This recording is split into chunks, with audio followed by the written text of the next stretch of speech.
Society today is composed of a series of institutions. From political institutions, legal institutions, religious institutions, to institutions of social class, familial values, and occupational specialization. It is obvious the profound influence these traditionalized structures have in shaping our understandings and perspectives. Yet, of all the social institutions we are born into, directed by, and conditioned upon, there seems to be no system as taken for granted and misunderstood as the monetary system. Taking on nearly religious proportions, the established monetary institution exists as one of the most unquestioned forms of faith there is. How money is created, the policies by which it is governed, and how it truly affects society are unregistered interests of the great majority of the population.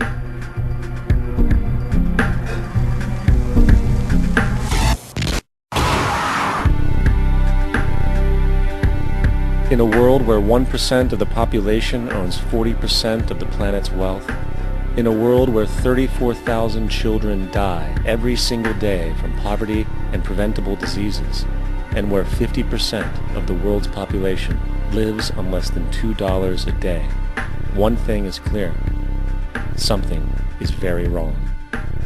And whether we are aware of it or not, the lifeblood of all of our established institutions, and thus society itself, is money.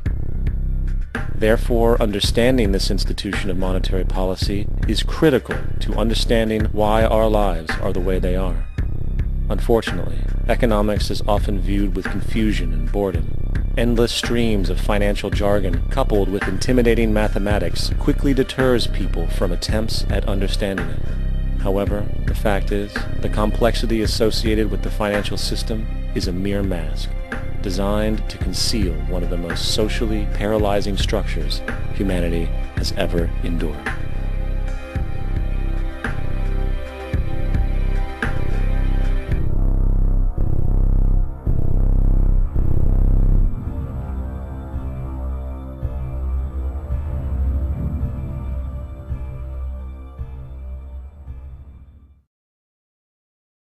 A number of years ago, the Central Bank of the United States, the Federal Reserve, produced a document entitled Modern Money Mechanics.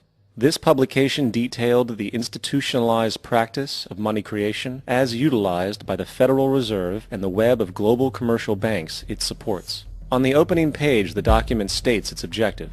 The purpose of this booklet is to describe the basic process of money creation in a fractional reserve banking system. It then proceeds to describe this fractional reserve process through various banking terminology, a translation of which goes something like this. The United States government decides it needs some money, so it calls up the Federal Reserve and requests, say, $10 billion. The Fed replies, saying, sure, we'll buy $10 billion in government bonds from you.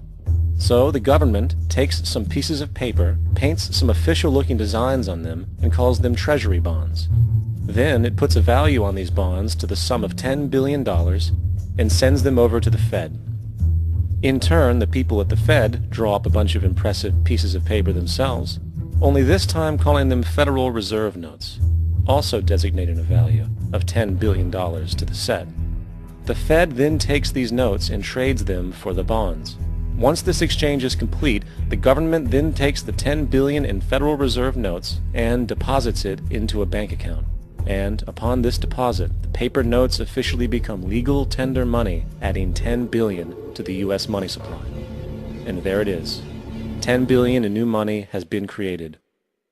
Of course, this example is a generalization, for, in reality, this transaction would occur electronically, with no paper used at all. In fact, only 3% of the U.S. money supply exists in physical currency. The other 97% essentially exists in computers alone. Now, government bonds are, by design, instruments of debt, and when the Fed purchases these bonds, with money it essentially created out of thin air, the government is actually promising to pay back that money to the Fed. In other words, the money was created out of debt. This mind-numbing paradox of how money or value can be created out of debt or a liability will become more clear as we further this exercise. So, the exchange has been made and now $10 billion sits in a commercial bank account. Here's where it gets really interesting.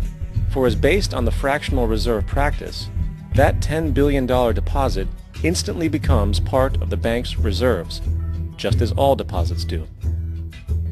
And regarding reserve requirements, as stated in modern money mechanics, a bank must maintain legally required reserves equal to a prescribed percentage of its deposits. It then quantifies this by stating, under current regulations, the reserve requirement against most transaction accounts is 10%. This means that with a $10 billion deposit, 10% or $1 billion is held as the required reserve, while the other $9 billion is considered an excessive reserve and can be used as the basis for new loans.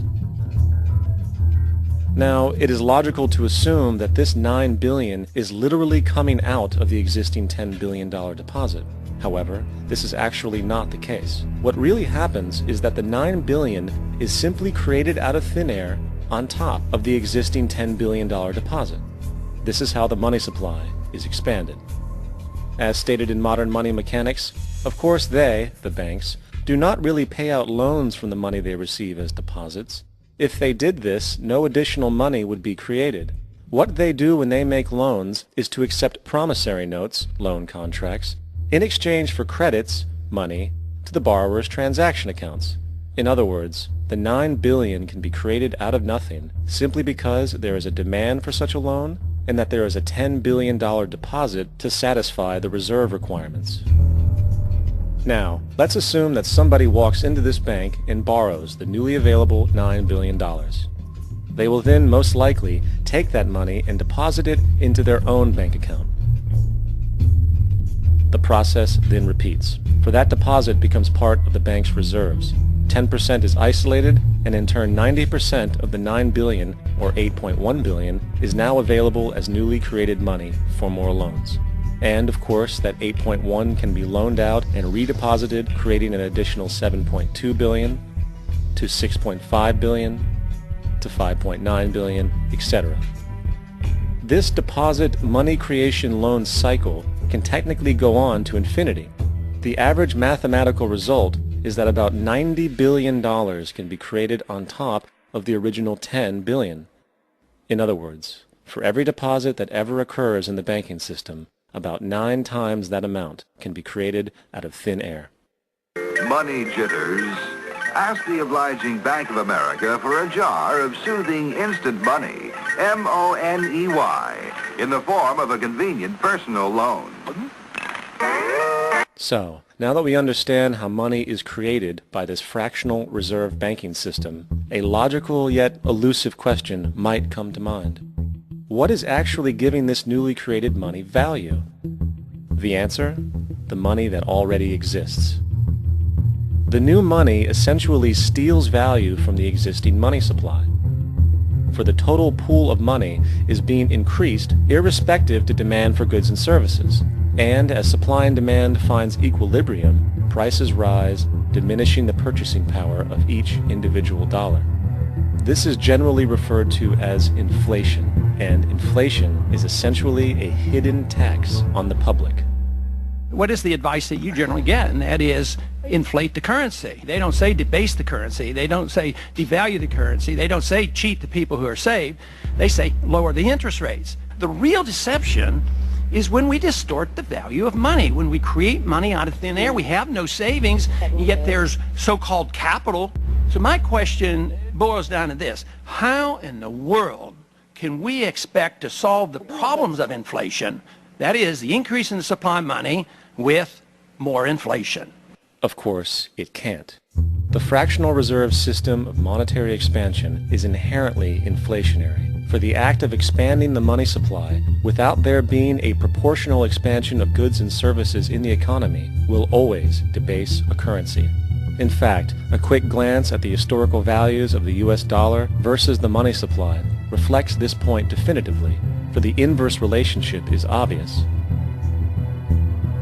$1 in 1913 required $21.60 in 2007 to match value.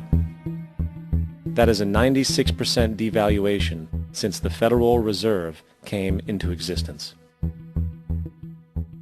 Now, if this reality of inherent and perpetual inflation seems absurd and economically self-defeating, hold that thought, for absurdity is an understatement in regard to how our financial system really operates. For in our financial system, money is debt, and debt is money. Here is a chart of the U.S. money supply from 1950 to 2006. Here is a chart of the U.S. national debt for the same period. How interesting it is that the trends are virtually the same. For the more money there is, the more debt there is. The more debt there is, the more money there is. To put it a different way, every single dollar in your wallet is owed to somebody by somebody. For remember, the only way the money can come into existence is from loans. Therefore, if everyone in the country were able to pay off all debts, including the government, there would not be $1 in circulation.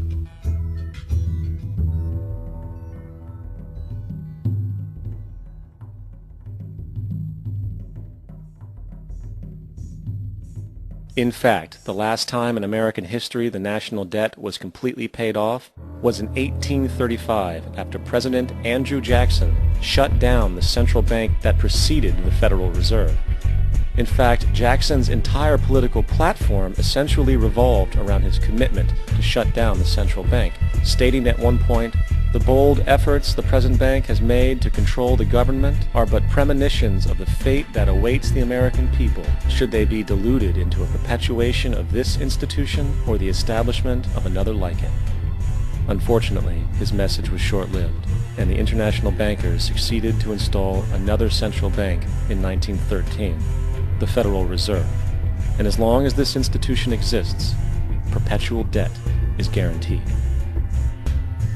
Now, so far we have discussed the reality that money is created out of debt, through loans. These loans are based on a bank's reserves, and reserves are derived from deposits. And through this fractional reserve system, any one deposit can create 9 times its original value, in turn debasing the existing money supply, raising prices in society.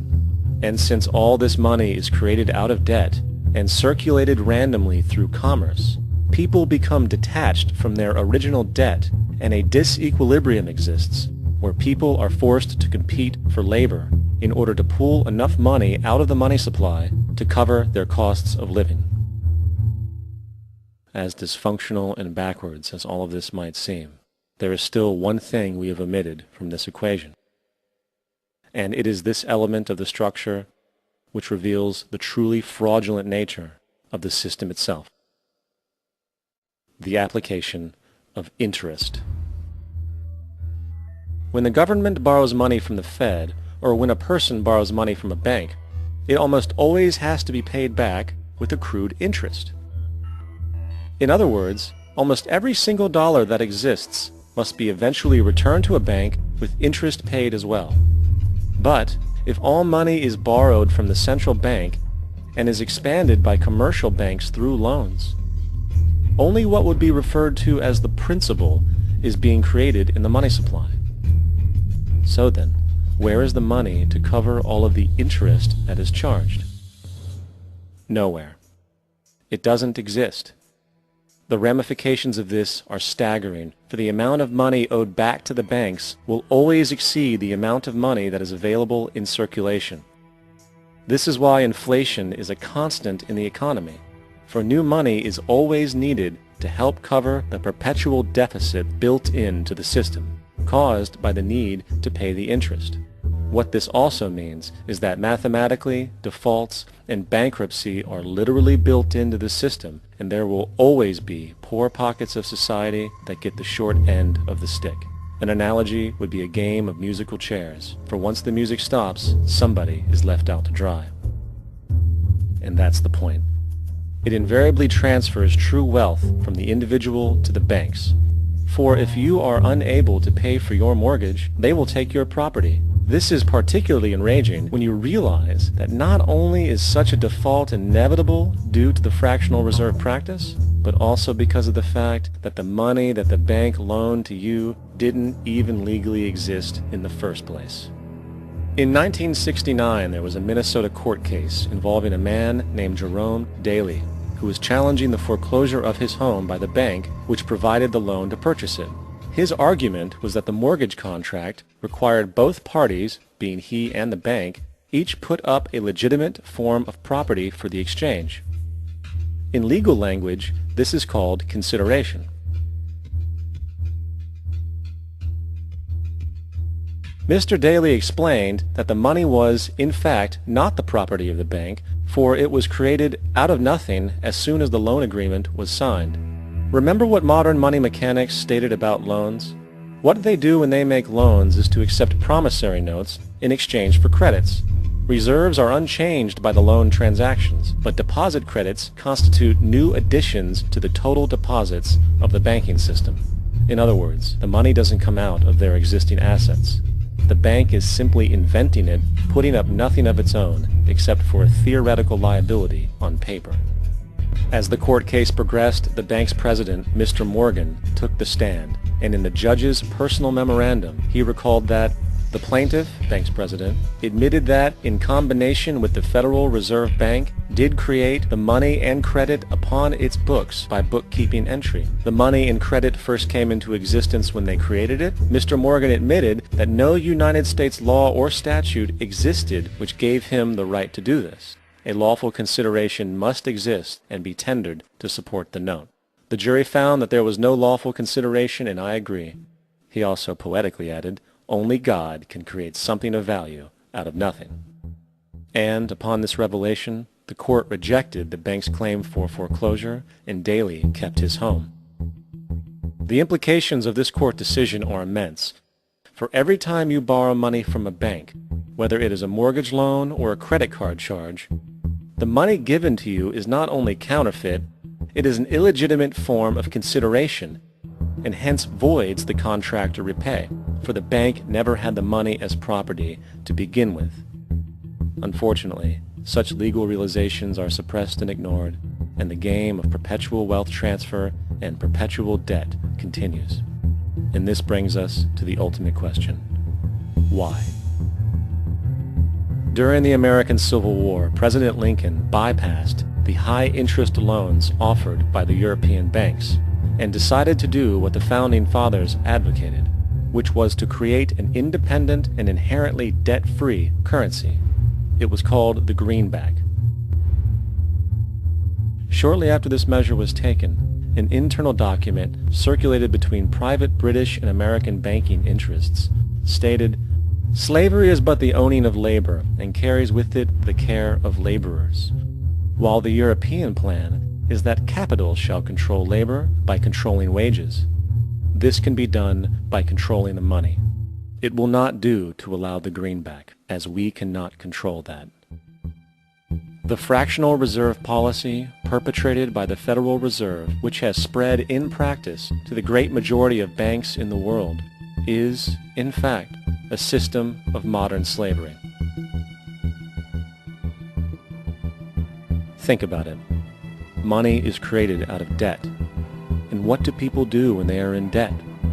They submit to employment to pay it off. But if money can only be created out of loans, how can society ever be debt-free? It can't. And that's the point. And it is the fear of losing assets coupled with the struggle to keep up with the perpetual debt and inflation inherent in the system, compounded by the inescapable scarcity within the money supply itself, created by the interest that can never be repaid, that keeps the wage slave in line, running on the hamster wheel with millions of others, in effect powering an empire that truly benefits only the elite at the top of the pyramid. For, at the end of the day, who are you really working for? The banks.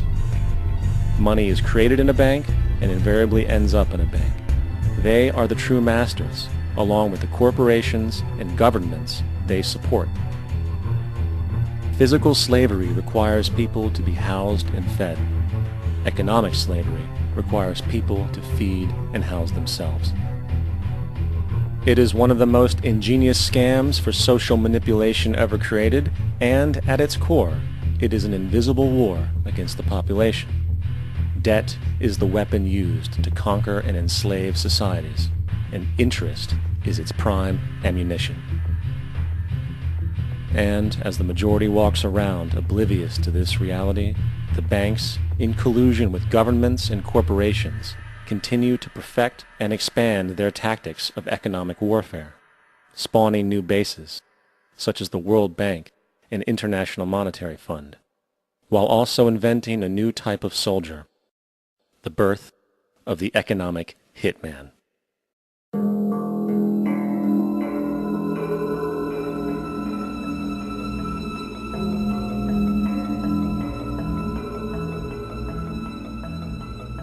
We economic hitmen really have been the ones responsible for creating this first truly global empire. And we work many different ways.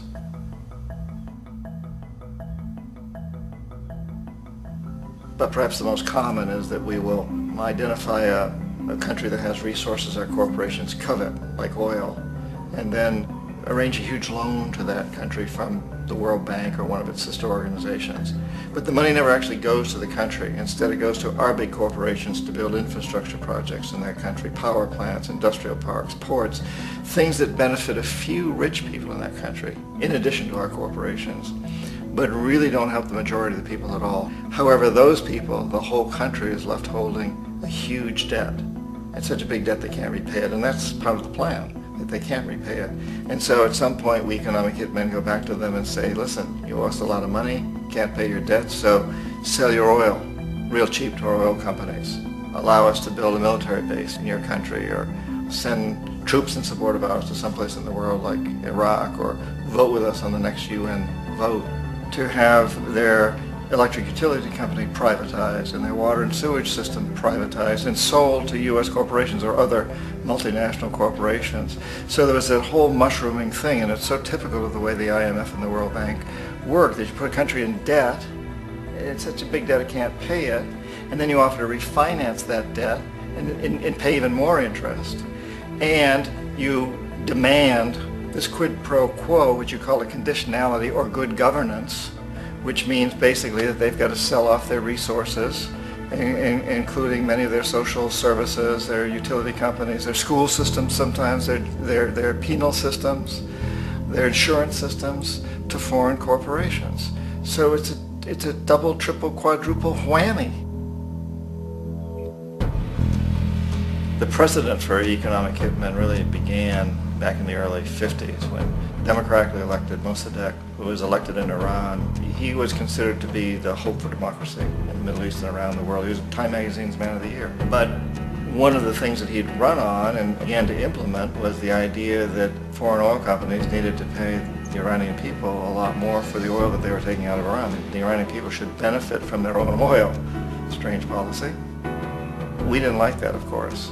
But we were afraid to do what we normally were doing, which was to send in the military. Instead, we sent in one CIA agent, Kermit Roosevelt, Teddy Roosevelt's relative. And Kermit went in with a few $1 million and was very, very effective and efficient. And in a short amount of time, he managed to get Mossadegh overthrown and brought in the Shah of Iran to replace him, who always was favorable to oil. And it was extremely effective. Bombs overflow Tehran.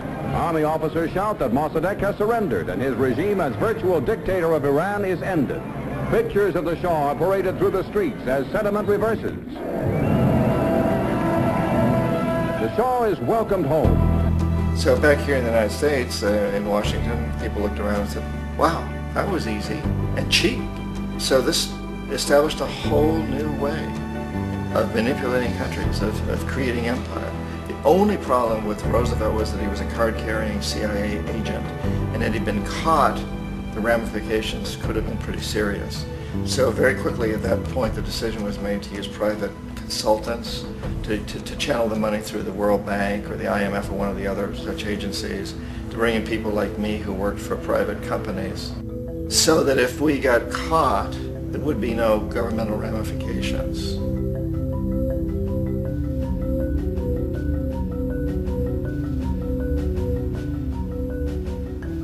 When Arbenz became president of Guatemala, the country was very much under the thumbs of United Fruit Company, the big international corporations. And Arbenz ran on this ticket that says, we want to get the land back to the people.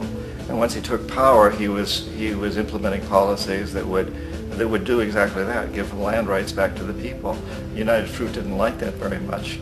And so they hired a public relations firm, launched a huge campaign in the United States to convince the United States people, the citizens of the United States, and the press of the United States, and the Congress of the United States, that Arbenz was a Soviet puppet, and that if we allowed him to stay in power, the Soviets would have a foothold in this hemisphere. And that, at that point in time, was a huge fear on everybody's mind, the Red Terror, the Communist Terror.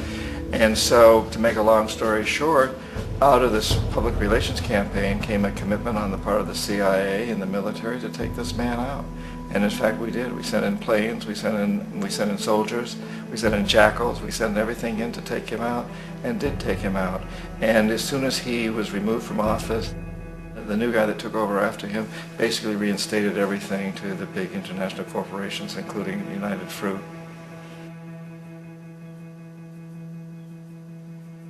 Ecuador for many, many years had been ruled by pro-U.S. dictators, often relatively brutal.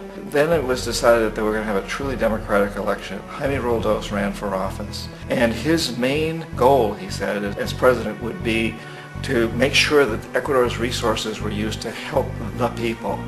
And he won, overwhelming, by more votes than anybody had ever won anything in Ecuador. And he began to implement these policies to make sure that the profits from oil went to help the people. Well, we didn't like that in the United States. I was sent down as one of several economic hitmen to change Roldos, to corrupt him, to bring him around, to let him know, okay, you can get very rich, you and your family, if you play our game, but if you continue to try to keep these policies you've promised, you're going to go. He wouldn't listen.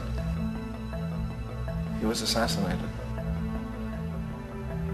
As soon as the plane crashed, the whole area was cordoned off. The only people allowed in were U.S. military from a nearby base and some of the Ecuadorian military. When an investigation was launched, two of the key witnesses died in car accidents before they had a chance to testify. A lot of very, very strange things that went on around the assassination of Jaime Roldos. I, like most people who've really looked at this case, had absolutely no doubt that it was an assassination. And of course, in my position as an economic hitman, I was always expecting something to happen to Jaime, whether it be a coup or assassination, I wasn't sure, but that he would be taken down because he was not being corrupted. He would not allow himself to be corrupted the way we wanted to corrupt him. Omar Torrijos, president of Panama, was, one of my favorite people. I really, really liked him. He was very charismatic. He was a guy who really wanted to help his country. And when I tried to bribe him or corrupt him, he said, look, John, he called me Juanito. He said, look, Juanito, I don't need the money. What I really need is for my country to be treated fairly. I need for the United States to repay the debts that you owe my people for all the destruction you've done here. I need to be in a position where I can help other Latin American countries win their independence and be free of this terrible presence from the north that you people are exploiting us so badly. I need to have the Panama Canal back in the hands of the Panamanian people. That's what I want. And so, leave me alone. Don't try to bribe me. It was 1981, and in May, Jaime Roldos was assassinated. And Omar was very aware of this. Torrijos got his family together and he said, I'm probably next, but it's okay because I've done what I came here to do. I've renegotiated the canal. The canal will now be in our hands. He just finished negotiating the treaty with Jimmy Carter.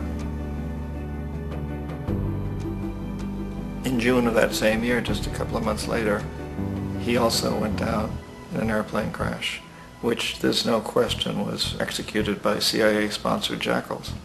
Tremendous amount of evidence that one of Torrijos' security guards handed him at the last moment as he was getting on the plane a tape recorder, a small tape recorder that contained a bomb.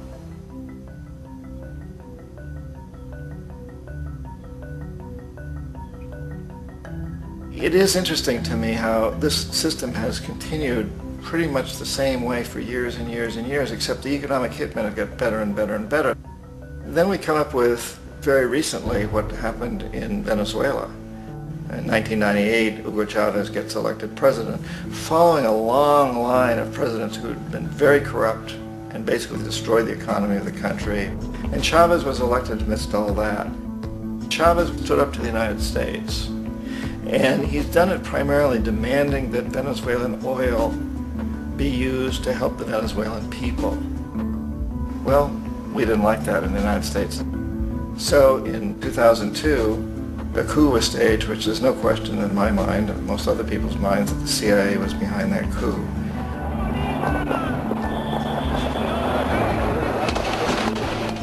The way that that coup was fomented was very reflective of what Kermit Roosevelt had done in Iran, of paying people to go out into the streets to riot, to protest, to say this Chavez is very unpopular. You know, if you can get a few thousand people to do that, television can make it look like it's the whole country, and things start to mushroom. Except in the case of Chavez, he was smart enough, and the people were so strongly behind him that they overcame it, which was a phenomenal moment in the history of Latin America.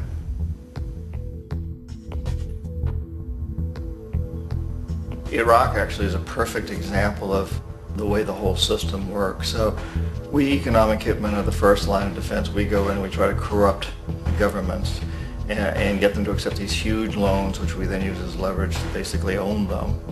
If we fail, as I failed in Panama with Omar Torrijos and in Ecuador with Jaime Roldos, men who refuse to be corrupted, then the second line of defense is we send in the jackals. And the jackals either overthrow governments or they assassinate. And once that happens and a new government comes in, boy, it's going to toe the line, because the new president knows what will happen if he doesn't. In the case of Iraq, both of those things failed. Economic hitmen were not able to get through to Saddam Hussein. We tried very hard. We tried to get him to accept a deal very similar to what the House of Saud had accepted in Saudi Arabia, but he wouldn't accept it. And so the jackals went in to take him out. They couldn't do it. His security was very good. After all, he had one time worked for the CIA. He'd been hired to assassinate a former president of Iraq and failed, but he knew the system.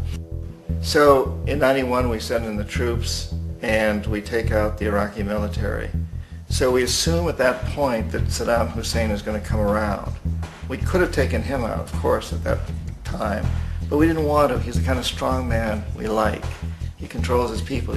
We thought he could control the Kurds and keep the Iranians in their border and keep pumping oil for us. And that once we took out his military, now he's going to come around. So the economic hitmen go back in the 90s without success. If they'd had success, he'd still be running the country. We'd be selling him all the fighter jets he wants and everything else he wants. But they couldn't. They didn't have success. The jackals couldn't take him out again. So we sent the military in once again, and this time we did the complete job and took him out, and in the process created for ourselves some very, very lucrative construction deals. We had to reconstruct a country that we'd essentially destroyed, which is a pretty good deal if you own construction companies, big ones. So, Iraq shows the three stages. The economic hitmen failed there, the jackals failed there, and as a final measure, the military goes in. And in that way, we've really created an empire, but we've done it very, very subtly. It's clandestine. All the empires of the past were built on the military, and everybody knew they were building them. So the British knew they were building them, the French, the Germans, the Romans, the Greeks, and they were proud of it. And they always had some excuse, like spreading civilization, spreading some religion, something like that. But they knew they were doing it. We don't. The majority of the people in the United States have no idea that we're living off the benefits of a clandestine empire, that today there's more slavery in the world than ever before. And then you have to ask yourself, well, if it's an empire, then who's the emperor? Obviously, our presidents of the United States are not emperors. An emperor is someone who's not elected, doesn't serve a limited term, and doesn't report to anyone, essentially. So you can't classify our presidents that way. But we do have what I consider to be the equivalent of the emperor, and it's what I call the corporatocracy. The corporatocracy is this group of individuals who run our biggest corporations, and they really act as the emperor of this empire. They control our media, either through direct ownership or advertising. They control most of our politicians because they finance their campaigns, either through their corporations or through personal contributions that come out of the corporations. They're not elected. They don't serve a limited term. They don't report to anybody. And at the very top of the corporatocracy, you really can't tell whether a person's working for a private corporation or the government because they're always moving back and forth. So, you've got a guy who one moment is the president of a big construction company like Halliburton, and the next moment he's vice president of the United States, or the president who is in the oil business. And this is true whether you've got Democrats or Republicans in the office. You have the moving back and forth through the revolving door. And in a way, our government is invisible a lot of the time, and its policies are carried out by our corporations on one level or another. And then again, the policies of the government are basically forged by the corporatocracy and then presented to the government. They become government policies. So it's an incredibly cozy relationship. This isn't a conspiracy theory type of thing. These people don't have to get together and plot to do things. They all basically work under one primary assumption, and that is that they must maximize profits regardless of the social and environmental costs.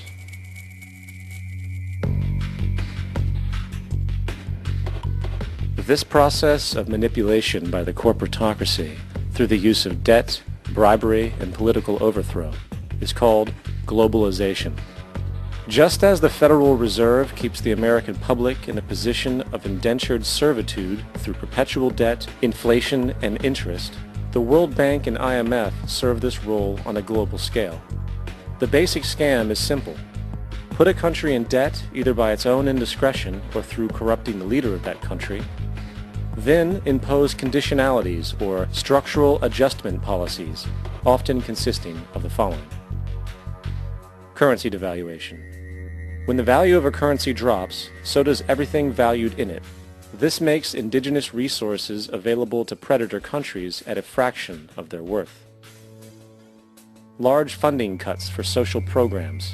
These usually include education and healthcare, compromising the well-being and integrity of the society, leaving the public vulnerable to exploitation. Privatization of state-owned enterprises. This means that socially important systems can be purchased and regulated by foreign corporations for profit. For example, in 1999, the World Bank insisted that the Bolivian government sell the public water system of its third largest city to a subsidy of the U.S. corporation Bechtel. As soon as this occurred, water bills for the already impoverished local residents skyrocketed. It wasn't until after a full-blown revolt by the people that the Bechtel contract was nullified. Then there is trade liberalization, or the opening up of the economy through removing any restrictions on foreign trade. This allows for a number of abusive economic manifestations, such as transnational corporations bringing in their own mass-produced products, undercutting the indigenous production and ruining local economies. An example is Jamaica, which, after accepting loans and conditionalities from the World Bank, lost its largest cash crop markets due to competition with Western imports. Today, countless farmers are out of work, for they are unable to compete with the large corporations. Another variation is the creation of numerous seemingly unnoticed, unregulated, inhumane sweatshop factories, which take advantage of the imposed economic hardship. Additionally, due to production deregulation, environmental destruction is perpetual, as a country's resources are often exploited by the indifferent corporations while outputting large amounts of deliberate pollution. The largest environmental lawsuit in the history of the world today is being brought on behalf of 30,000 Ecuadorian Amazonian people against Texaco, which is now owned by Chevron. So today it's against Chevron, but for activities conducted by Texaco. Estimated to be more than 18 times what the Exxon Valdez dumped into the coast of Alaska. In the case of Ecuador, it wasn't an accident. The oil companies did it intentionally. They knew they were doing it to save money out there rather than arranging for proper disposal.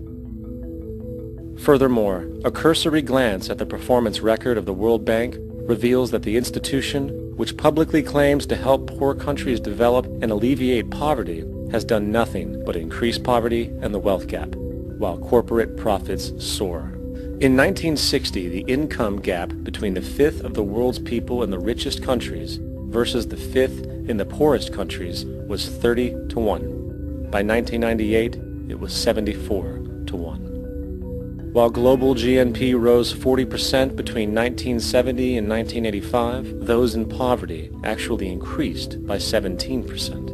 While from 1985 to 2000, those living on less than $1 a day increased by 18%. Even the Joint Economic Committee of the U.S. Congress admitted that there is a mere 40% success rate of all World Bank projects. In the late 1960s, the World Bank intervened in Ecuador with large loans.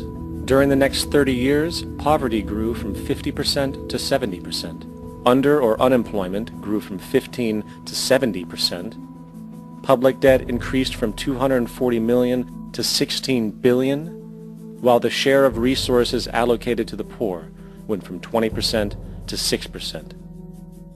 In fact, by the year 2000, 50% of Ecuador's national budget had to be allocated for paying its debts.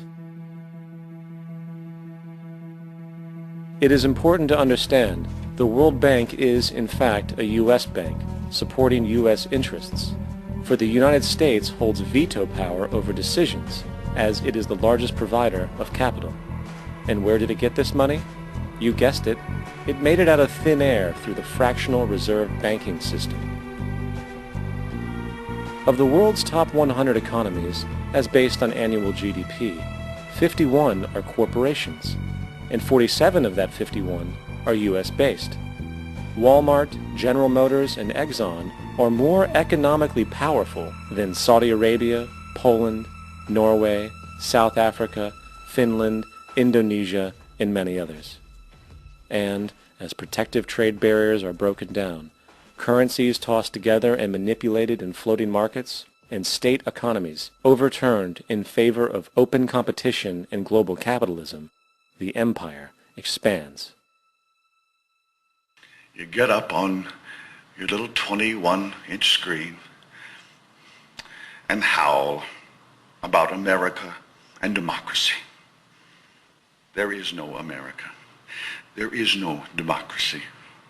There is only IBM and ITT and AT&T and DuPont, Dow, Union Carbide, and Exxon. Those are the nations of the world today. What do you think the Russians talk about in their councils of state? Karl Marx? They get out their linear programming charts, statistical decision theories, minimax solutions, and compute the price-cost probabilities of their transactions and investments, just like we do. We no longer live in a world of nations and ideologies, Mr. Beale. The world is a college of corporations, inexorably determined by the immutable bylaws of business. The world is a business, Mr. Beale.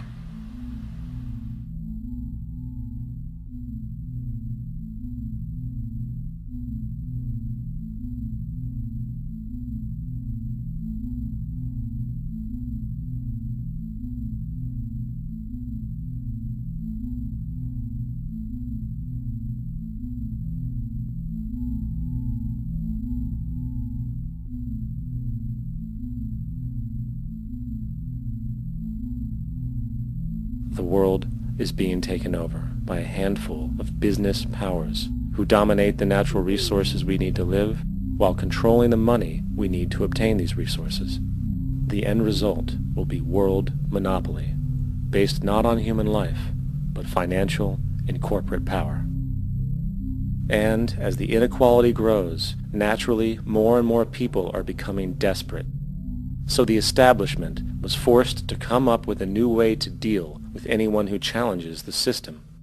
So they gave birth to the terrorist. The term terrorist is an empty distinction, designed for any person or group who chooses to challenge the establishment. This isn't to be confused with the fictional Al-Qaeda which was actually the name of a computer database for the US-supported Mujahideen in the 1980s.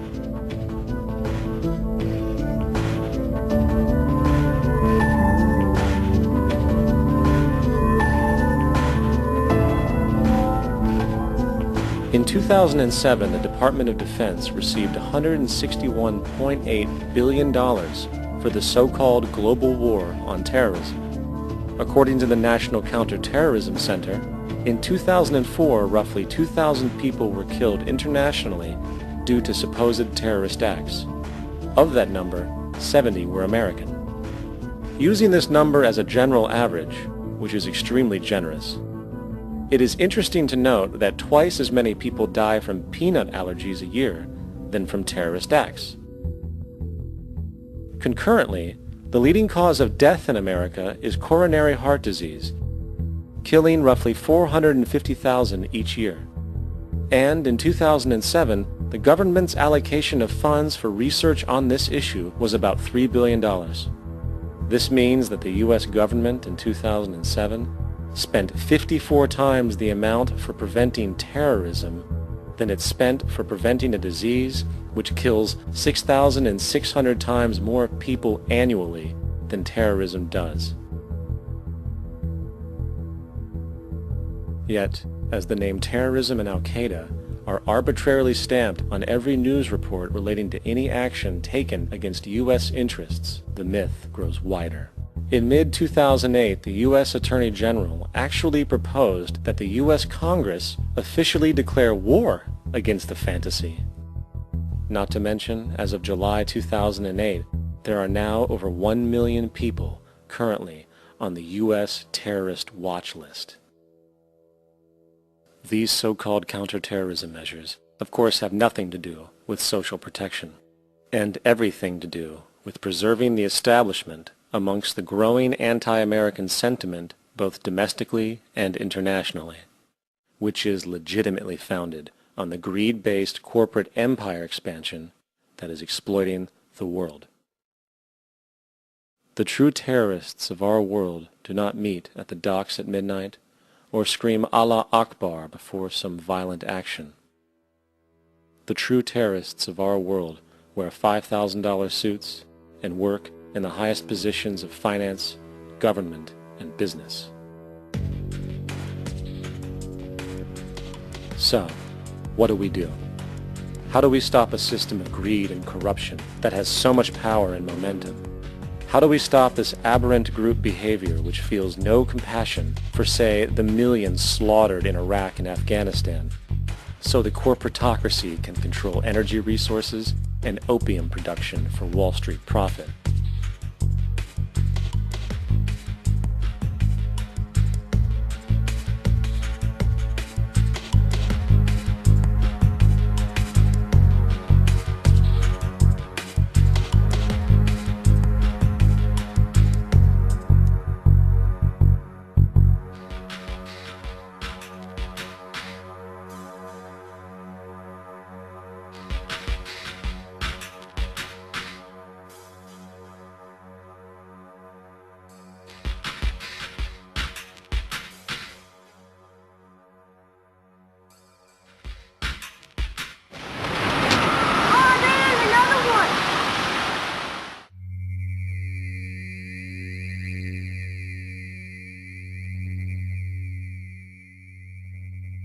How do we stop a system of greed and corruption that condemns poor populations to sweatshop slavery for the benefit of Madison Avenue?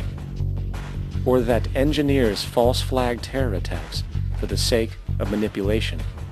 Or that generates built-in modes of social operation which are inherently exploitative? Or that systematically reduces civil liberties and violates human rights in order to protect itself from its own shortcomings? How do we deal with the numerous covert institutions such as the Council on Foreign Relations, the Trilateral Commission, and the Bilderberg Group, and other undemocratically elected groups which, behind closed doors, collude to control the political, financial, social, and environmental elements of our lives? In order to find the answer, we must first find the true underlying cause. For the fact is, the selfish, corrupt, power, and profit-based groups are not the true source of the problem. They are symptoms.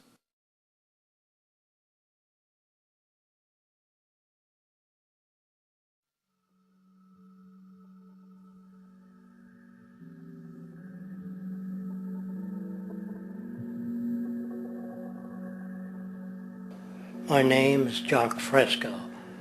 I'm an industrial designer and a social engineer. I'm very much interested in society and developing a system that might be sustainable for all people. First of all, the word corruption is a monetary invention. That aberrant behavior that's disruptive to the well-being of people, while you're dealing with human behavior. And human behavior appears to be environmentally determined, meaning if you were raised by the Seminole Indians as a baby, never saw anything else, you'd hold that value system. And this goes for nations, it goes for individuals, for families. They try to indoctrinate their children to their particular faith and their country and make them feel like they're part of that. And they build a society which they call established. They establish a workable point of view and tend to perpetuate that, whereas all societies are really emergent, not established. And so they fight new ideas that would interfere with the establishment. Governments try to perpetuate that which keeps them in power. People are not elected to political office to change things. They're put there to keep things the way they are. So you see, the basis of corruption is in our society. Let me make it clear. All nations then are basically corrupt because they tend to uphold existing institutions. I don't mean to uphold or downgrade all nations, but communism, socialism, fascism, the free enterprise system, and all other subcultures are the same. They are all basically corrupt. The most fundamental characteristic of our social institutions is the necessity for self-preservation. Whether dealing with a corporation, a religion, or a government, the foremost interest is to preserve the institution itself. For instance, the last thing an oil company would ever want is the utilization of energy that was outside of its control, for it makes that company less relevant to society. Likewise, the Cold War and the collapse of the Soviet Union was, in reality, a way to preserve and perpetuate the established economic and global hegemony of the United States. Similarly, religions condition people to feel guilty for natural inclinations, each claiming to offer the only path to forgiveness and salvation. At the heart of this institutional self-preservation lies the monetary system, for it is money that provides the means for power and survival.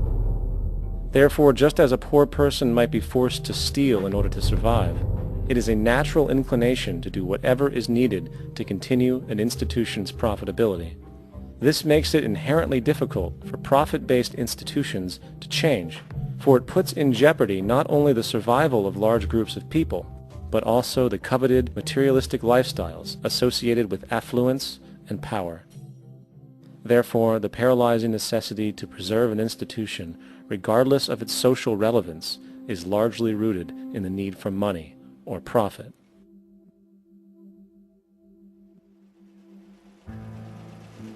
What's in it for me is why people think. And so if a man makes money selling a certain product, naturally he's going to fight the existence of another product that may threaten his institution. Therefore, people cannot be fair, and people do not trust each other. A guy will come over to you and say, I got just the house you're looking for. He's a salesman. When a doctor says, I think your kidney has to come out, I don't know if he's trying to pay off a yacht or whether my kidney has to come out. It's hard in a monetary system to trust people. If you came into my store and I said, this lamp that I've got is pretty good, but the lamp next door is much better, I wouldn't be in business very long. It wouldn't work. If I were ethical it wouldn't work. So when you say industry cares for people, that's not true. They can't afford to be ethical. So your system is not designed to serve the well-being of people. If you still don't understand that, there would be no outsourcing of jobs if they cared about people. Industry does not care. They only hire people because it hasn't been automated yet. So don't talk about decency and ethics. We cannot afford it and remain in business. It is important to point out that regardless of the social system, whether fascist, socialist, capitalist, or communist, the underlying mechanism is still money, labor, and competition. Communist China is no less capitalistic than the United States. The only difference is the degree by which the state intervenes in enterprise. The reality is that monetaryism, so to speak, is the true mechanism that guides the interests of all the countries on the planet. The most aggressive and hence dominant variation of this monetaryism is the free enterprise system.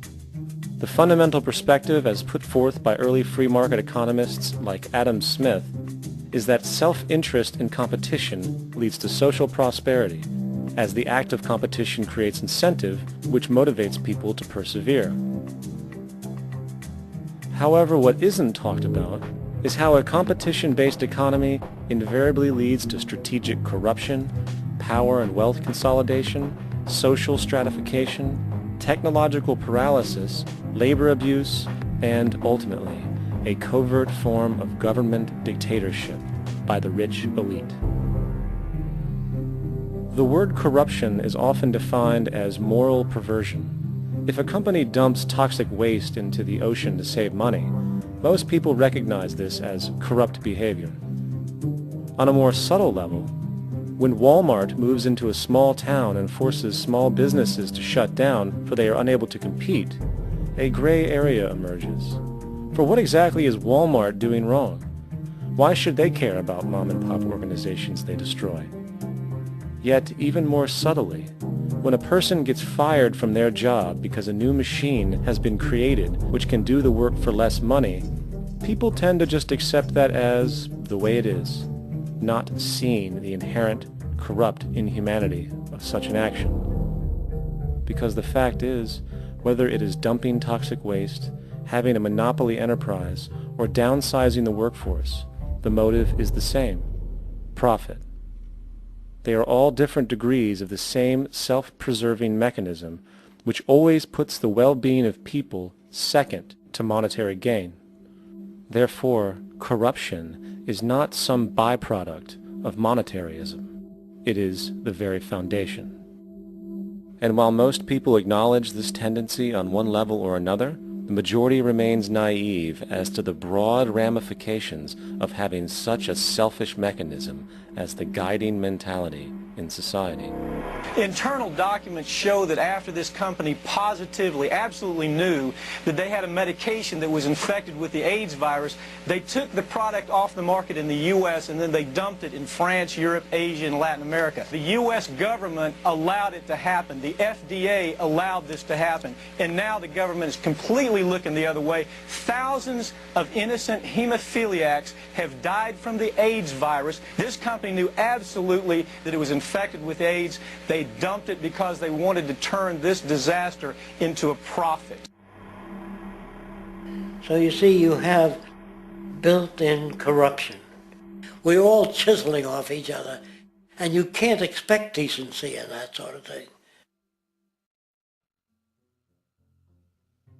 And feeling that, they don't know who to elect. They think in terms of a democracy, which is not possible in a monetary-based economy. If you have more money to advertise your position, the position you desire in government, that isn't a democracy. It serves those in positions of differential advantage. So it's always a dictatorship of the elitists, the financially wealthy.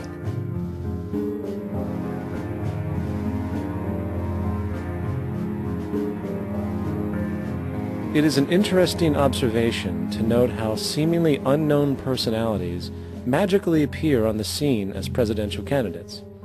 Then, before you know it, somehow you are left to choose from a small group of extremely wealthy people who suspiciously have the same broad social view. Obviously, it's a joke. The people placed on the ballot are done so because they have been pre-decided to be acceptable by the established financial powers who actually run the show.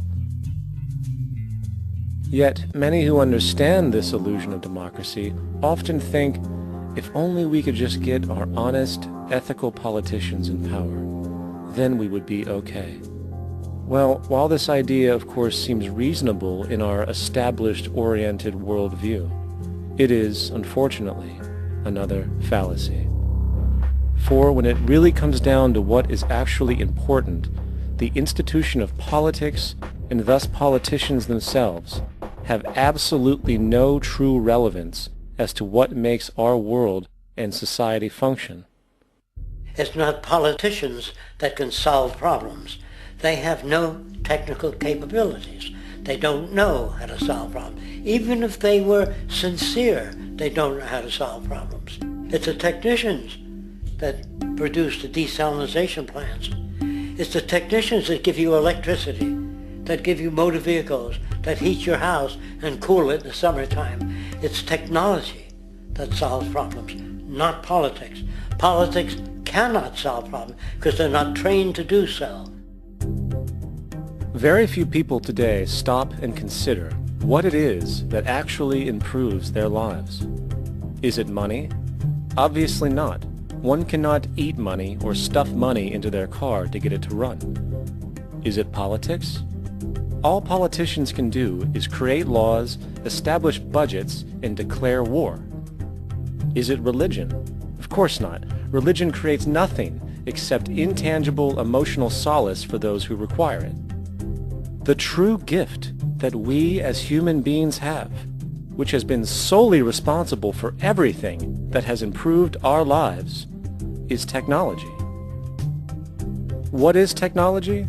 Technology is a pencil which allows one to solidify ideas on paper for communication. Technology is an automobile which allows one to travel faster than feet would allow. Technology is a pair of eyeglasses which enables sight for those who need it. Applied technology itself is merely an extension of human attributes which reduces human effort, freeing humans from a particular chore or problem. Imagine what your life would be like today without a telephone, or an oven, or a computer, or an airplane. Everything in your home which you take for granted, from a doorbell, to a table, to a dishwasher, is technology generated from the creative, scientific ingenuity of human technicians, not money, politics, or religion. These are false institutions. And writing your congressman is fantastic. They tell you to write your congressman if you want something done. The men in Washington should be at the forefront of technology, the forefront of human studies, the forefront of crime, all the factors that shape human behavior. You don't have to write your congressman. What kind of people are they that are appointed to do that job? The future will have great difficulty. And the question that's raised by politicians is, how much will a project cost? The question is not how much will it cost. Do we have the resources? And we have the resources today to house everyone, build hospitals all over the world, build schools all over the world, the finest equipment and labs for teaching and doing medical research. So you see, we have all that, but we're in a monetary system. And in a monetary system, there's profit. And what is the fundamental mechanism that drives the profit system besides self-interest? What is it exactly that maintains that competitive edge at its core? Is it high efficiency and sustainability? No, that isn't part of their design. Nothing produced in our profit-based society is even remotely sustainable or efficient. If it was, there wouldn't be a multi-million-dollar-a-year service industry for automobiles, nor would the average lifespan for most electronics be less than 3 months before they're obsolete. Is it abundance? Absolutely not. Abundance, as based on the laws of supply and demand, is actually a negative thing. If a diamond company finds 10 times the usual amount of diamonds during their mining, it means the supply of diamonds has increased, which means the cost and profit per diamond drops. The fact is, efficiency, sustainability, and abundance are enemies of profit. To put it into a word, it is the mechanism of scarcity that increases profits. What is scarcity? Based on keeping products valuable. Slowing up production on oil raises the price. Maintaining scarcity of diamonds keeps the price high. They burn diamonds at the Kimberley diamond mines. They made a carbon that keeps the price up. So then, what does it mean for society when scarcity, either produced naturally or through manipulation, is a beneficial condition for industry? It means that sustainability and abundance will never ever occur in a profit system, for it simply goes against the very nature of the structure. Therefore, it is impossible to have a world without war or poverty. It is impossible to continually advance technology to its most efficient and productive states. And, most dramatically, it is impossible to expect human beings to behave in truly ethical or decent ways.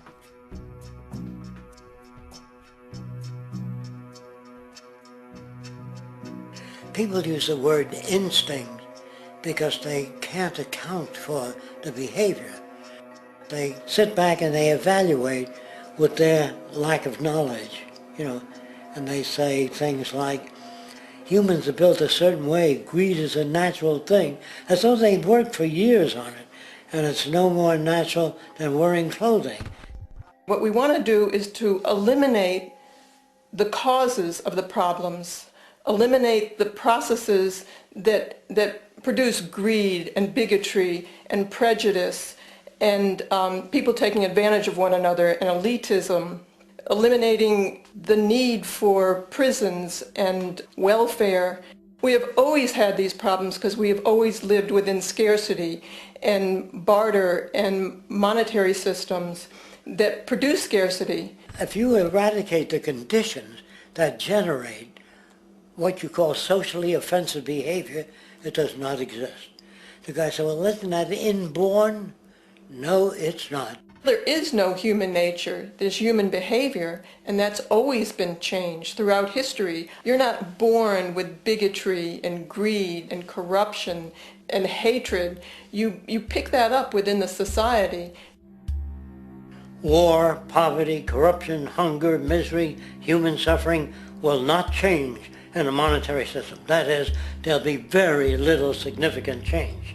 It's going to take the redesign of our culture, our values, and it has to be related to the carrying capacity of the earth, not some human opinion or some politician's notions of the way the world ought to be, or some religious notions of the conduct of human affairs. And that's what the Venus Project is about. The society that we're about to talk about is a society that is free of all the old superstitions, incarceration, prisons, police, cruelty, and law.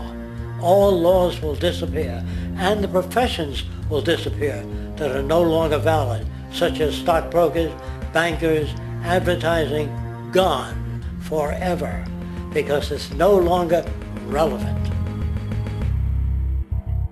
When we understand that it is technology devised by human ingenuity which frees humanity and increases our quality of life, we then realize that the most important focus we can have is on the intelligent management of the Earth's resources.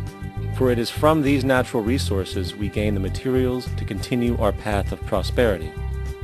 Understanding this, we then see that money fundamentally exists as a barrier to these resources, for virtually everything has a financial cost. And why do we need money to obtain these resources? Because of real or assumed scarcity. We don't usually pay for air and tap water because it is in such high abundance, selling it would be pointless. So then, Logically speaking, if resources and technologies applicable to creating everything in our societies, such as houses, cities, and transportation, were in high enough abundance, there would be no reason to sell anything. Likewise, if automation and machinery was so technologically advanced as to relieve human beings of labor, there would be no reason to have a job. And with these social aspects taken care of, there would be no reason to have money at all. So the ultimate question remains: do we on Earth have enough resources and technological understanding to create a society of such abundance that everything we have now could be available without a price tag and without the need for submission through employment? Yes, we do. We have the resources and technology to enable this at a minimum, along with the ability to raise the standard of living so high that people in the future will look back at our civilization now and gawk at how primitive and immature our society was. What the Venus Project proposes is an entirely different system that's updated to present-day knowledge.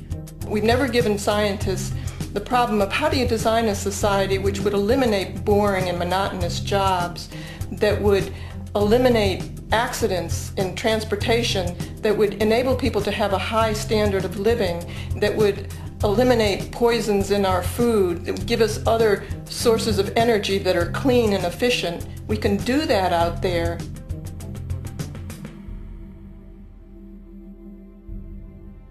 The major difference between a resource-based economy and a monetary system is that a resource-based economy is really concerned with people and their well-being, where a monetary system has become so distorted that the concerns of the people are really secondary, if they're there at all. The products that are turned out are for how much money you can get. If there is a problem in society and you can't earn money from solving that problem, then it won't be done. The resource-based economy is really not close to anything that's been tried. And with all our technology today, we can create abundance. It could be used to improve everyone's lifestyle. Abundance all over the world if we use our technology wisely and maintain the environment. It's a very different system, and it's very hard to talk about because the public is not that well enough informed as to the state of technology.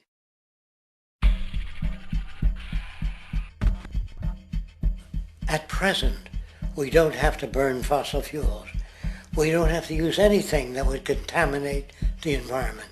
There are many sources of energy available. Alternative energy solutions pushed by the establishment, such as hydrogen, biomass, and even nuclear, are highly insufficient, dangerous, and exist only to perpetuate the profit structure that industry has created. When we look beyond the propaganda and self-serving solutions put forth by the energy companies, we find a seemingly endless stream of clean, abundant, and renewable energy for generating power. Solar and wind energy are well known to the public, but the true potential of these mediums remains unexpressed. Solar energy, derived from the sun, has such abundance that 1 hour of light at high noon contains more energy than what the entire world consumes in a year. If we could capture 1/100% of this energy, the world would never have to use oil, gas, or anything else. The question then is not availability, but the technology to harness it. And there are many advanced mediums today which could accomplish just that, if they were not hindered by the need to compete for market share with the established energy power structures. Then there's wind energy. Wind energy has long been denounced as weak, and due to being location-driven, impractical. This is simply not true. The U.S. Department of Energy admitted in 2007 that if wind was fully harvested in just 3 of America's 50 states, it could power the entire nation. And then there are the rather unknown mediums of tidal and wave power. Tidal power is derived from tidal shifts in the ocean. Installing turbines which capture this movement generates energy.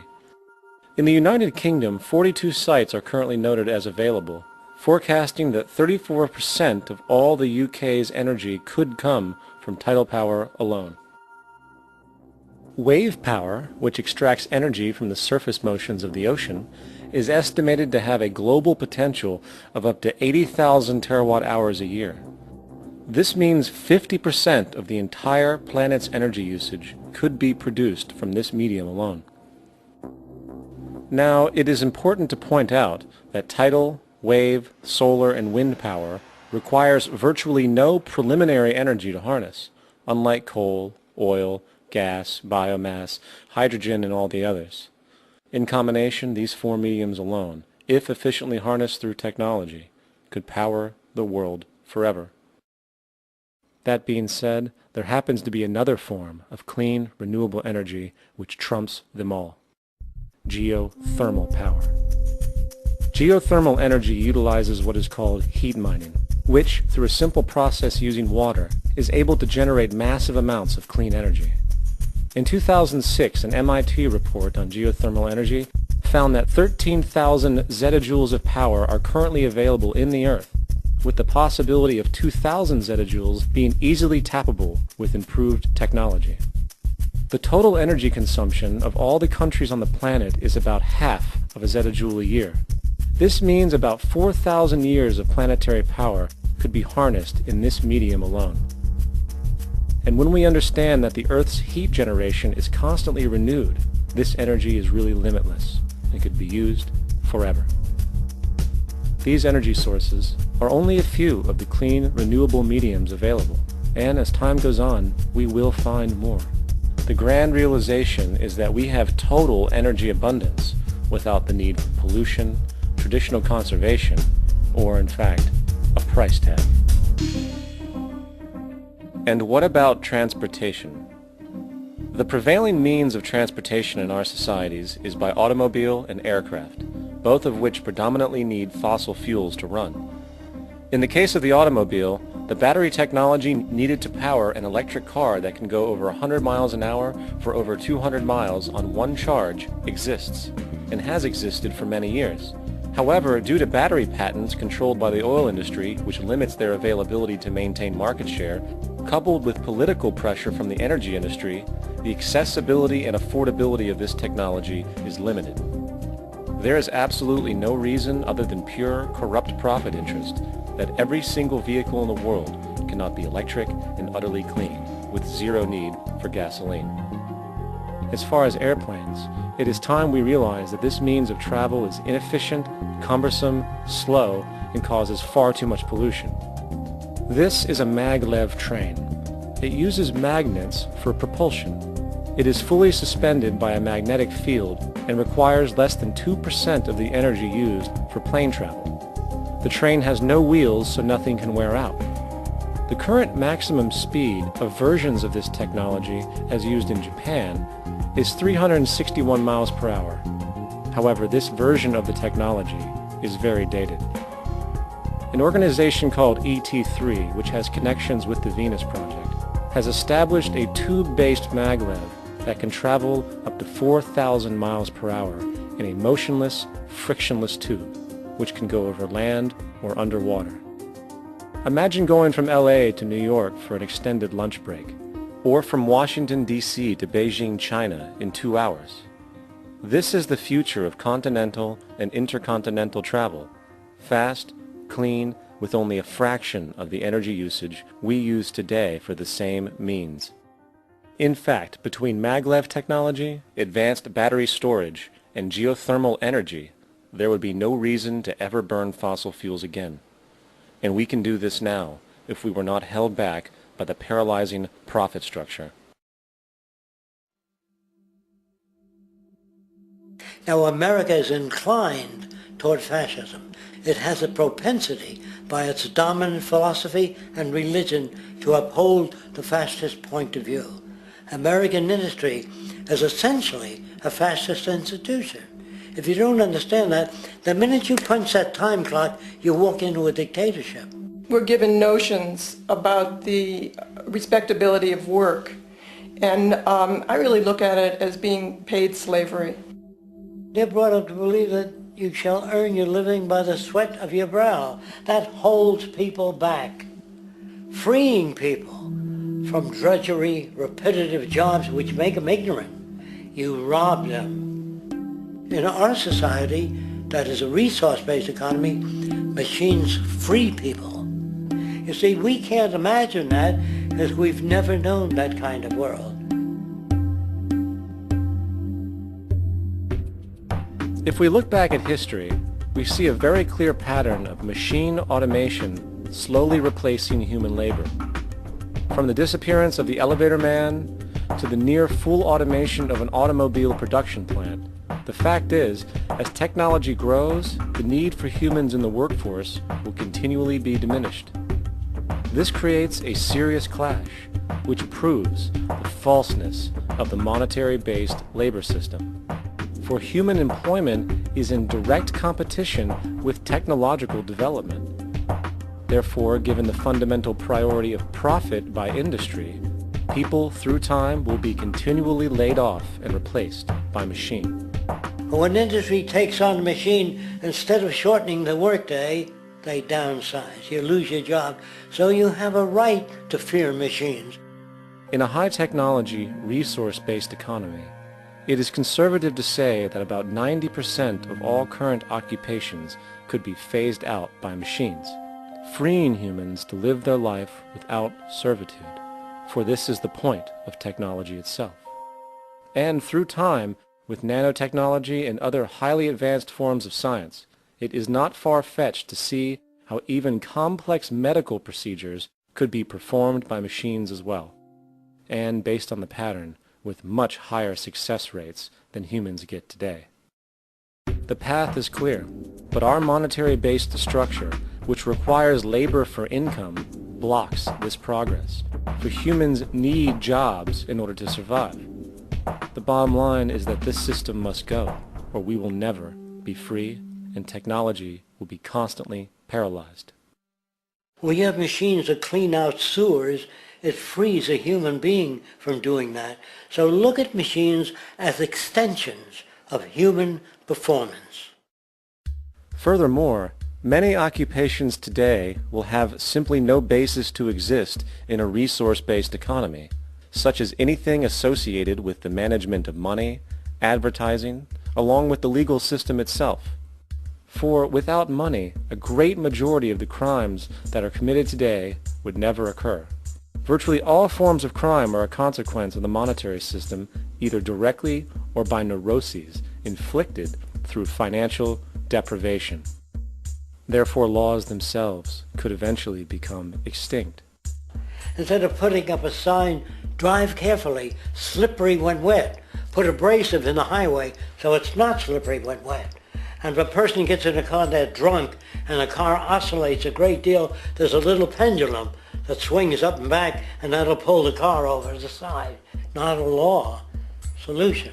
Put sonar and radar in automobiles so they can't hit one another. Man-made laws are attempts to deal with occurring problems, and not knowing how to solve them, they make a law. In the United States, the most privatized, capitalist country on the planet, it should come as no surprise that it also has the largest prison population in the world, growing every year. Statistically, most of these people are uneducated and come from poor, deprived societies.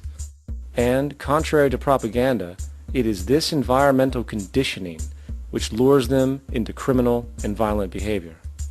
However, society looks the other way in regard to this point. The legal and prison systems are just more examples of how our society avoids examining the root causes of behavior. Billions are spent each year on prisons and police, while only a fraction is spent on programs for poverty, which is one of the most fundamental variables responsible for crime to begin with. And as long as we have an economic system which prefers and in fact creates scarcity and deprivation, crime will never go away.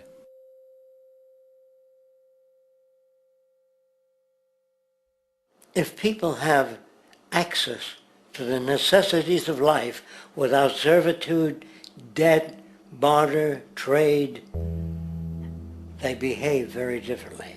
You want all these things available without a price tag. Now then, you gotta have a price tag. Well, what'll motivate people? Man gets everything he wants, he just lay around in the sun. This is the myth they perpetuate. People in our culture are trained to believe that the monetary system produces incentive.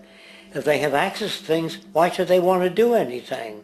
They will lose their incentive. That's what you're taught to support the monetary system. When you take money out of the scenario, there would be different incentives, very different incentives. When people have access to the necessities of life, their incentives change. What about the moon and the stars? New incentives arise. If you make a painting that you enjoy, you will enjoy giving it to other people, not selling it.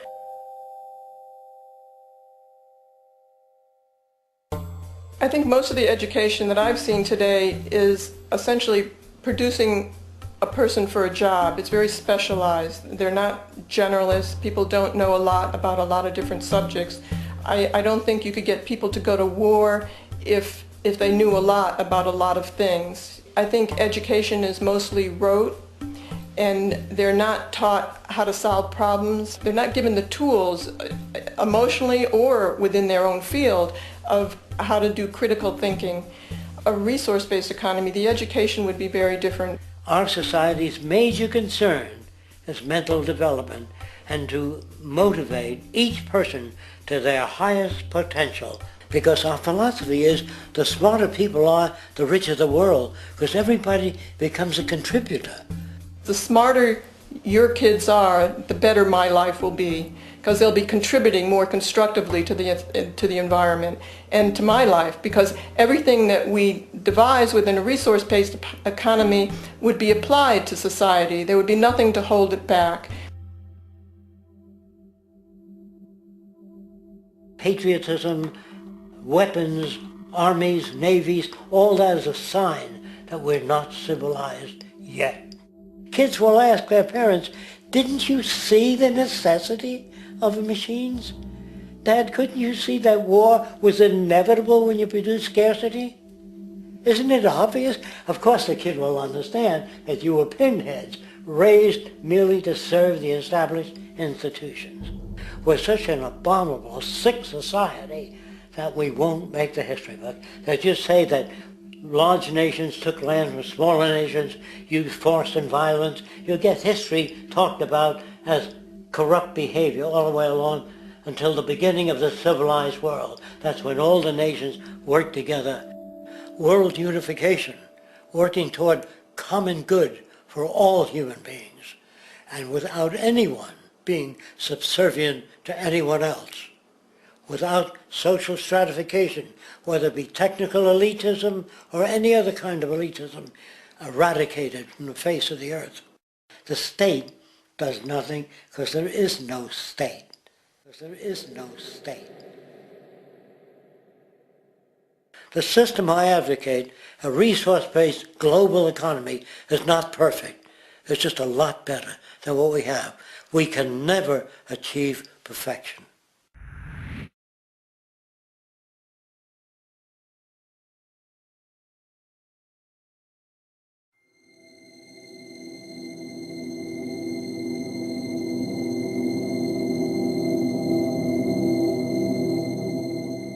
The social values of our society, which has manifested in perpetual warfare, corruption, oppressive laws, social stratification, irrelevant superstitions, environmental destruction, and a despotic, socially indifferent, profit-oriented ruling class, is fundamentally the result of a collective ignorance of two of the most basic insights humans can have about reality: the emergent and symbiotic aspects of natural law. The emergent nature of reality is that all systems, whether it is knowledge, society, technology, philosophy, or any other creation, will, when uninhibited, undergo fluid, perpetual change. What we consider commonplace today, such as modern communication and transportation, would have been unimaginable in ancient times. Likewise, the future will contain technologies, realizations, and social structures that we cannot even fathom in the present. We have gone from alchemy to chemistry, from a geocentric universe to a heliocentric, from believing that demons were the cause of illness to modern medicine. This development shows no sign of ending, and it is this awareness that aligns us and leads us on a continuous path to growth and progress. Static, empirical knowledge does not exist. Rather, it is the insight of the emergence of all systems we must recognize. This means we must be open to new information at all times, even if it threatens our current belief system and hence identities. Sadly, society today has failed to recognize this, and the established institutions continue to paralyze growth by preserving outdated social structures. Simultaneously, the population suffers from a fear of change, for their conditioning assumes a static identity, and challenging one's belief system usually results in insult and apprehension, for being wrong is erroneously associated with failure, when, in fact, to be proven wrong should be celebrated, for it is elevating someone to a new level of understanding, furthering awareness. The fact is, there is no such thing as a smart human being, for it is merely a matter of time before their ideas are updated, changed, or eradicated. And this tendency to blindly hold on to a belief system, sheltering it from new, possibly transforming information, is nothing less than a form of intellectual materialism. The monetary system perpetuates this materialism not only by its self-preserving structures, but also through the countless number of people who have been conditioned into blindly and thoughtlessly upholding these structures, therefore becoming self-appointed guardians of the status quo. Sheep, which no longer need a sheepdog to control them, for they control each other by ostracizing those who step out of the norm. This tendency to resist change and uphold existing institutions for the sake of identity, comfort, power, and profit is completely unsustainable and will only produce further imbalance, fragmentation, distortion, and invariably, destruction. It's time to change. From hunters and gatherers to the agricultural revolution to the industrial revolution, the pattern is clear. It is time for a new social system which reflects the understandings we have today. The monetary system is a product of a period of time where scarcity was a reality.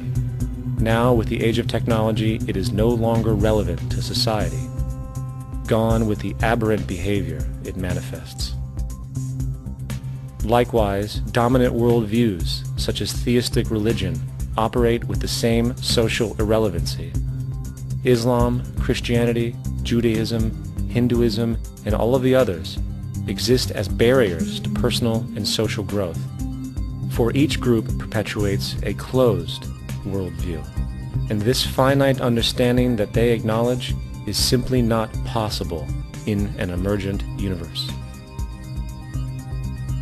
Yet, religion has succeeded in shutting down the awareness of this emergence by instilling the psychological distortion of faith upon its followers, where logic and new information is rejected in favor of traditionalized, outdated beliefs. The concept of God is really a method of accounting for the nature of things. In the early days, people didn't know enough about how things formed, how nature worked, so they invented their own little stories. And they made God in their own image. A guy that gets angry. When people don't behave right, he creates floods and earthquakes. They say it's an act of God. A cursory glance at the suppressed history of religion reveals that even the foundational myths themselves are emergent culminations, developed through influence over time. For example, a cardinal doctrine of the Christian faith is the death and resurrection of Christ. This notion is so important that the Bible itself states, "And if Christ be not risen, then is our preaching vain, and your faith is also vain." Yet it is very difficult to take this account literally, for not only is there no primary source denoting this supernatural event in secular history, awareness of the enormous number of pre-Christian saviors who also died and were resurrected immediately puts the story in mythological territory by association. Early church figures such as Tertullian went to great lengths to break these associations, even claiming that the devil caused the similarities to occur, stating in the 2nd century, "The devil, whose business is to pervert the truth, mimics the exact circumstance of the divine sacraments. He baptizes his believers and promises forgiveness of sins. He celebrates the oblation of bread and brings in the symbol of the resurrection. Let us therefore acknowledge the craftiness of the devil, who copied certain things of those that be divine."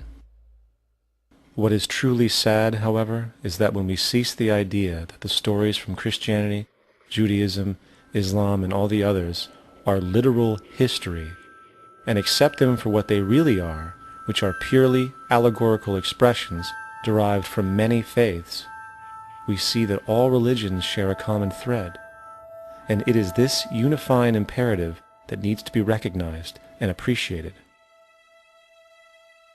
Religious belief has caused more fragmentation and conflict than any other ideology. Christianity alone has 34,000 different subgroups. The Bible is subject to interpretation. When you read it, you say, I think Jesus meant this. I think Job meant that. Oh no, he meant this. So you have the Lutheran, the Seventh-day Adventist, the Catholic, and a church divided is no church at all. And a church divided is no church at all.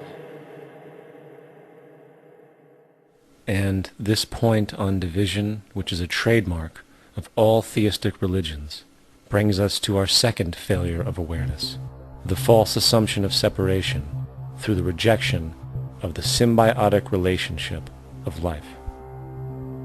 Apart from the understanding that all natural systems are emergent, where all notions of reality will be constantly developed, altered, and even eradicated, we must also understand that all systems are, in fact, invented fragments, merely for the sake of conversation.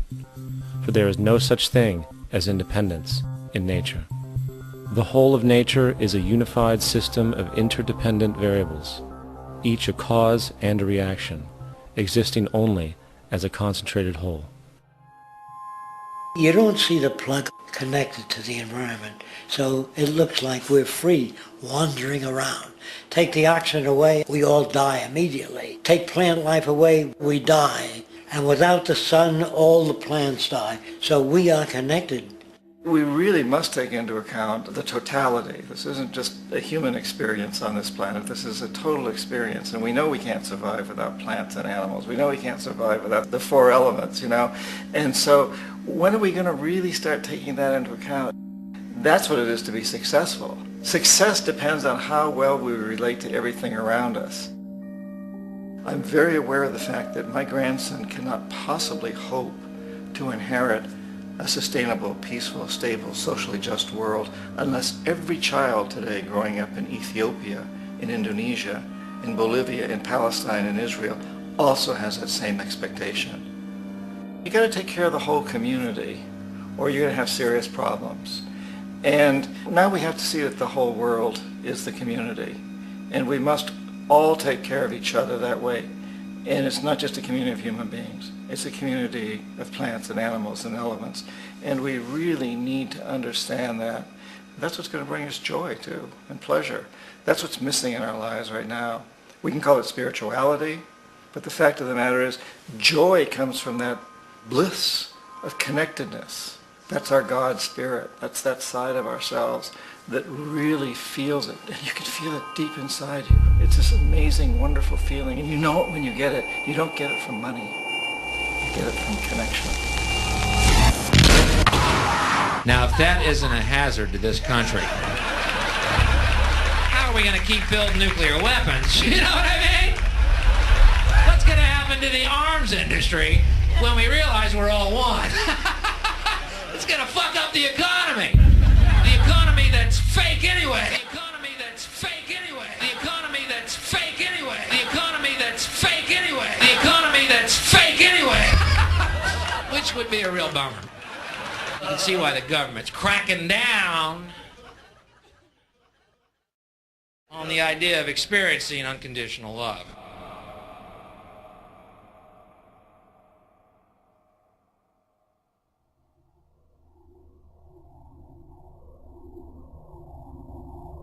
Once we understand that the integrity of our personal existences are completely dependent on the integrity of everything else in our world, we have truly understood the meaning of unconditional love.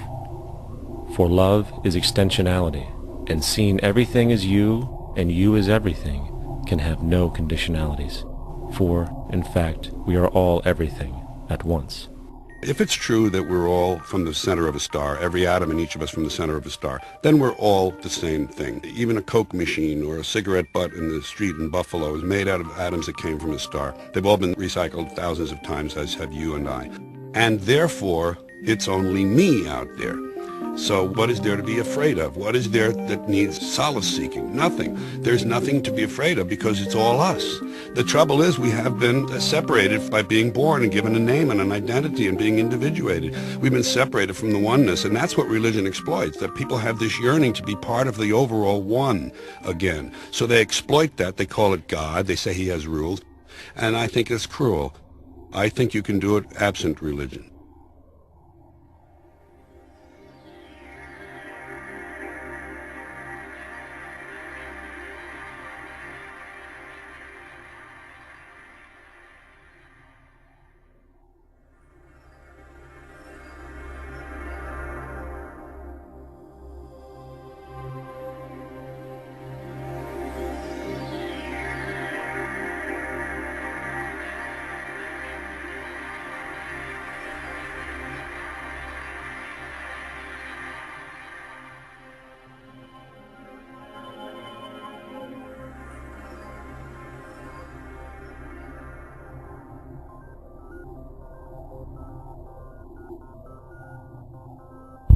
It's time to claim the unity our outmoded social systems have broken apart, and work together to create a sustainable global society where everyone is taken care of and everyone is truly free.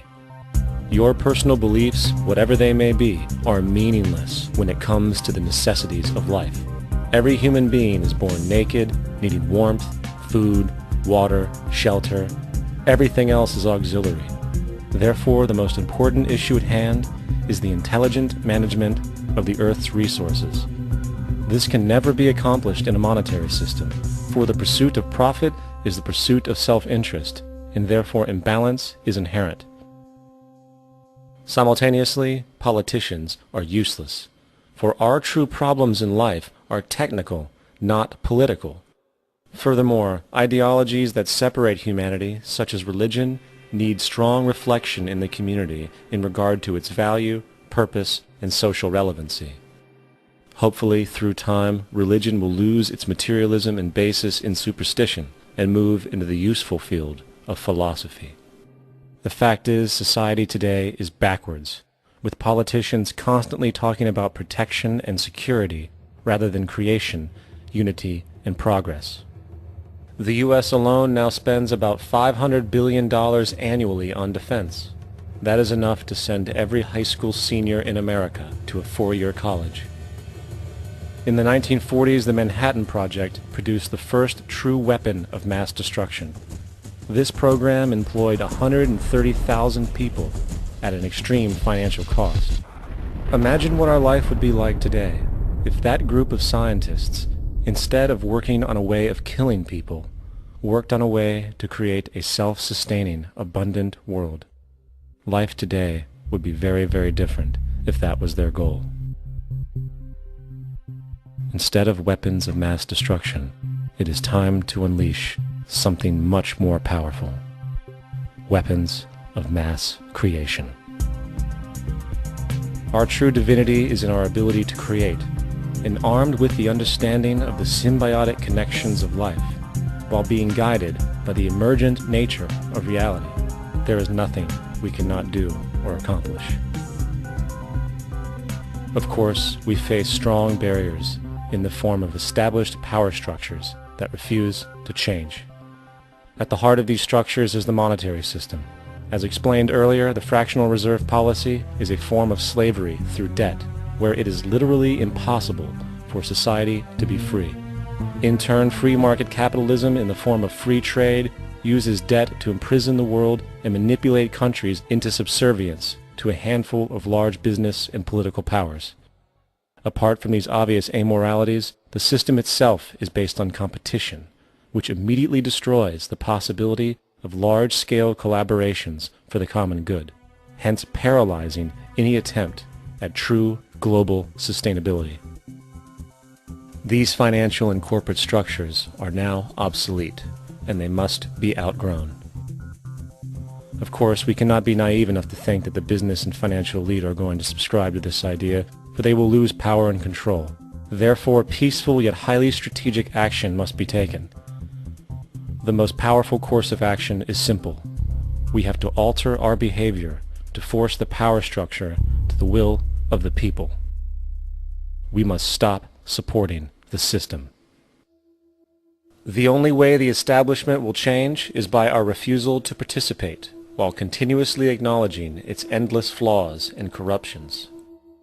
They're not going to give up the monetary system because of our designs or what we recommend.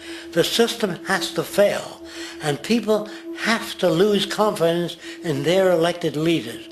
That will be a major turning point if the Venus Project is offered as a possible alternative. If not, I fear the consequences. The trends now indicate that our country is going bankrupt. The probability is our country will move toward a military dictatorship to prevent riots and complete social breakdown. Once the U.S. breaks down, all the other cultures will undergo similar things. As of now, the world financial system is on the brink of collapse due to its own shortcomings. The Comptroller of Currency stated in 2003 that the interest on the U.S. national debt will not be affordable in less than 10 years. This theoretically means total bankruptcy for the U.S. economy, and its implications for the world are immense. In turn, the fractional reserve-based monetary system is reaching its theoretical limits of expansion, and the banking failures you are seeing are just the beginning. This is why inflation is skyrocketing, all debt is at record levels, and the government and Fed are hemorrhaging new money to bail out the corrupt system. For the only way to keep the banks going is by making more money. The only way to make more money is to create more debt and inflation. It is simply a matter of time before the tables turn, and there is no one willing to take new loans, while defaults grow, as people are unable to afford their current loans. Then the expansion of money will stop, and contraction will begin on a scale never before seen, ending a century-long pyramid scheme. This has already begun. Therefore, we need to expose this financial failure for what it is, using this weakness to our advantage. Here are some suggestions. Expose the banking fraud. Citibank, J.P. Morgan Chase, and Bank of America are the most powerful controllers within the corrupt Federal Reserve System. It's time to boycott these institutions. If you have a bank account or a credit card with any of them, move your money to another bank. If you have a mortgage, refinance with another bank. If you own their stock, sell it. If you work for them, quit. This gesture will express contempt for the true powers behind the private banking cartel known as the Federal Reserve, and create awareness about the fraud of the banking system itself. 2. Turn off the TV news. Visit the emerging independent news agencies on the internet for your information. CNN, NBC, ABC, Fox, and all the others present all news pre-filtered to maintain the status quo. With 4 corporations owning all major media outlets, objective information is impossible. This is the true beauty of the internet, and the establishment has been losing control because of this free flow of information. We must protect the internet at all times, as it is truly our savior right now. 3. Don't ever allow yourself, your family, or anyone you know to ever join the military. This is an obsolete institution now used exclusively for maintaining an establishment that is no longer relevant. U.S. soldiers in Iraq work for U.S. corporations, not the people. Propaganda forces us to believe that war is natural and the military is an honorable institution. Well, if war is natural, why are there 18 suicides every single day by American veterans who have post-traumatic stress disorder? If our military men and women are so honored, why is it that 25% of the American homeless population are veterans? 4. Stop supporting the energy companies. If you live in a detached house, get off the grid. Investigate every means of making your home self-sustainable with clean energy. Solar, wind, and other renewable energies are now affordable consumer realities, and considering the never-ending rising cost of traditional energies, it will likely be a cheaper investment over time. If you drive, get the smallest car you can, and consider using one of the many conversion technologies that can enable your car to be a hybrid, electric, or run on anything other than establishment fuels. 5. Reject the political system. The illusion of democracy is an insult to our intelligence. In a monetary system, there is no such thing as a true democracy, and there never was. We have two political parties owned by the same set of corporate lobbyists. They are placed in their positions by the corporations, with popularity artificially projected by their media. In a system of inherent corruption, the change of personnel every couple of years has very little relevance. Instead of pretending that the political game has any true meaning, focus your energy on how to transcend this failed system. And 6. Join the movement. Go to the zeitgeistmovement.com and help us create the largest mass movement for social change the world has ever seen. We must mobilize and educate everyone about the inherent corruption of our current world system, along with the only true sustainable solution, declaring all the natural resources on the planet as common heritage to all people, while informing everyone as to the true state of technology and how we can all be free if the world works together rather than fights. The choice lies with you. You can continue to be a slave to the financial system and watch the continuous wars, depressions, and injustice across the globe while placating yourself with vain entertainment and materialistic garbage. Or you can focus your energy on true, meaningful, lasting, holistic change, which actually has the realistic ability to support and free all humans with no one left behind. But, in the end, the most relevant change must occur first inside of you. The real revolution is the revolution of consciousness, and each one of us first needs to eliminate the divisionary, materialistic noise we have been conditioned to think is true, while discovering, amplifying, and aligning with the signal coming from our true empirical oneness. It is up to you. What we are trying during all these discussions and talks here is to see if we cannot radically bring about a transformation of the mind. Not accept things as they are, but to understand it, to go into it, to examine it, give your heart and your mind with everything that you have to find out, a way of living differently.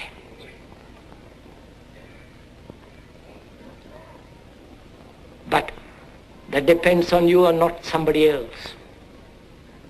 Because in this there is no teacher, no pupil, there is no leader, there is no guru, there is no master, no savior. You yourself are the teacher and the pupil, you are the master, you are the guru, you are the leader. You are everything. And to understand is to transform what is.